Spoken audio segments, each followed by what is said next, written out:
আসসালামু আলাইকুম। আমি ফারজানা ফাতেমা মানিকগঞ্জ থেকে বলছি। আশা করি আপনারা সবাই ভালো আছেন। আমরা আল্লাহর রহমতে ভালো আছি। প্রতিবারের মতো আবারও নতুন একটি ডেইলি ব্লগ ভিডিও নিয়ে হাজির হলাম আপনাদের মাঝে। আশা করছি আমার সকল প্রিয় আপু ভাইয়াদের কাছে আজকের এই ভিডিওটি ভালো লাগবে।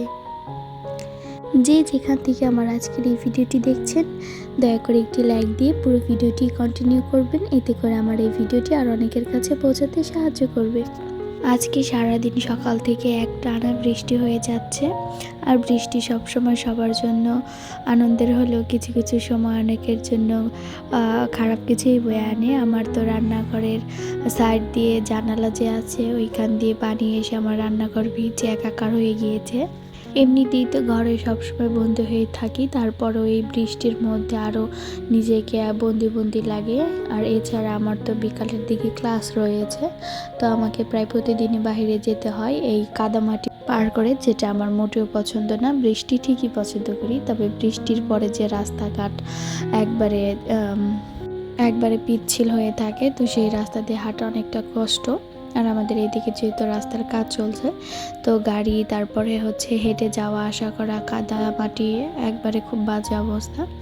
যাই হোক, এই যে আমাদের তো অনলাইন থেকে আম অর্ডার করেছে। গতবারও আমাদের এই অনলাইন থেকে এই পেজ থেকে অনেক আম আনা হয়েছে, সেই সাথে পেঁপেও আনা হয়েছিল। যাই হোক, এইবার প্রথমবারের মতো অনলাইন থেকে আম অর্ডার করা হয়েছে। তবে আমি এখন একটা ব্যাগের মধ্যে আমগুলো ভরে নিচ্ছি ওজন করার জন্য।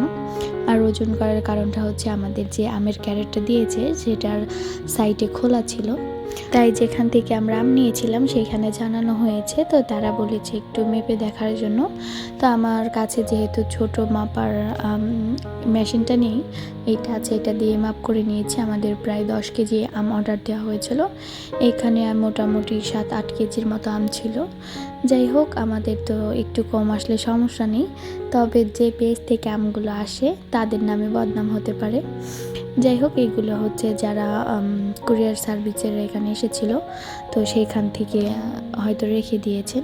যাই হোক, এই যে ওর বাবা বাজার থেকে তালকই নিয়ে এসেছেন। আমাদের এইদিকে তালকই বলে, অনেকে তালের শ্বাস বলে। আপনারা কে কী বলেন চাইলে কমেন্টে জানাতে পারেন। তো এইদিকে একটা তরমুজও নিয়ে এসেছিলেন, তো সেটা কেটে নিচ্ছে। আজকে সকালে আমরা খেয়েছি পান্তা ভাত, মানে আমি রাতে বেশি করে রান্না করে রেখেছিলাম সকালের জন্য, সেইটাই। তো ঘুম থেকে উঠতে উঠতে আমার প্রায় 11টার মতন বেজেছে, কারণ ছেলেকে নিয়ে রাত 3:30 পর্যন্ত জেগেছিলাম। ও একদমই ঘুমাতে চাচ্ছিল না, তো ওর সাথে জাগতে গিয়ে আমারও সকালে ঘুম থেকে উঠতে অনেক বেশি দেরি হয়ে গিয়েছে। তো তখন খাবার খেয়েছি, আর এখন প্রায় 2টা বাজে। তাই ভাবলাম ফলগুলো কেটে নিই। আর আমার ছেলে এইবার প্রথম আম খাচ্ছে, ও এর আগে আম মুখেও তুলিনি। খুব জোর করে ওকে খাওয়ানোর চেষ্টা করা হয়েছে, তবে সে চেষ্টায় আমরা দুইজনই ব্যর্থ হয়েছি। যাই হোক, এবারও নিজে থেকে আম খেতে চাচ্ছে, তো এখন ফলগুলো খেয়ে নিচ্ছি। যেহেতু আর আজকে দিনে ভারী কিছু খাবো না, তাই ভাবলাম ফল খেয়ে নিই। তো এই যে অসময়েও তরমুজ পাওয়া যাচ্ছে, তরমুজটা হালকা মিষ্টি ছিল।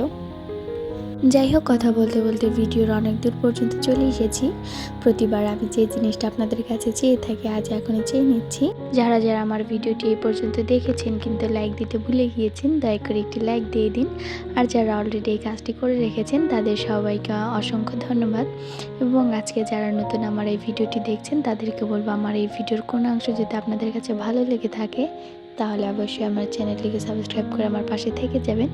এতে করে পরবর্তীতে আমি আপনাদের ভিডিওগুলো দেখে আসতে পারবো এবং বন্ধু হতে পারবো। আমি হয়তো আপনাদের মাঝে আমার ভিডিওগুলো আপনাদের মনের মতো করে তৈরি করতে পারি না, তবে আমি আমার সামর্থ্য অনুযায়ী যথেষ্ট চেষ্টা করি যে আমার ভিডিওটা যাতে আপনাদের কাছে ভালো লাগে এবং আপনারা সবাই আমার বন্ধু হয়ে পাশে থাকেন এবং নিয়মিত আমার ভিডিওগুলো দেখবেন। হয়তো আস্তে আস্তে সামনের দিকে আরও ভালো করতে পারবো, আপনারা পাশেই থাকবেন সব সময়ের মতো।